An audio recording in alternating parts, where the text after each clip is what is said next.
جب ایک شخص کو انصاف مانگنے کے لیے 16 دن تک بھوکا رہنا پڑے تو سوال صرف اس کی ہیلتھ کا نہیں بلکہ پورے سسٹم کا ہوتا ہے۔ جنتر منتر پر امتحانات میں مبینہ بے ضابطگیوں کے خلاف سونم وانگچک کی بھوک ہڑتال اب 16ویں دن میں داخل ہو چکی ہے۔ احتجاج کرنے والے مرکزی وزیر تعلیم دھرمیندر پردھان کے استعفیٰ کا مطالبہ کر رہے ہیں۔ دوسری جانب سونم وانگچک کی بگڑتی ہوئی صحت کے پیش نظر احتجاجی مقام پر انہیں دھوپ سے بچانے کے لیے ترپال لگائی گئی۔ اب سوال حکومت سے ہے، اگر ایک شہری کو اپنی آواز سنانے کے لیے 16 دن تک بھوک ہڑتال کرنی پڑے تو کیا یہ اس بات کی علامت نہیں ہے کہ کہیں نہ کہیں نظام میں کوئی کمی ہے؟ اگر طلبہ امتحانات میں شفافیت پر سوالات اٹھا رہے ہیں تو حکومت ان کے خدشات دور کرنے کے لیے کیا کر رہی ہے؟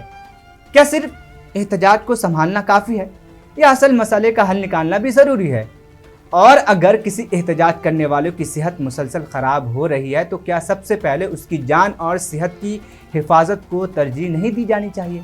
ملک کے لاکھوں نوجوان چاہتے ہیں کہ امتحانات مکمل شفاف ہو، ہر امیدوار کو انصاف ملے اور ہر کسی کو اپنے حق کی آواز اٹھانے کے لیے اپنی جان خطرے میں نہ ڈالنی پڑے۔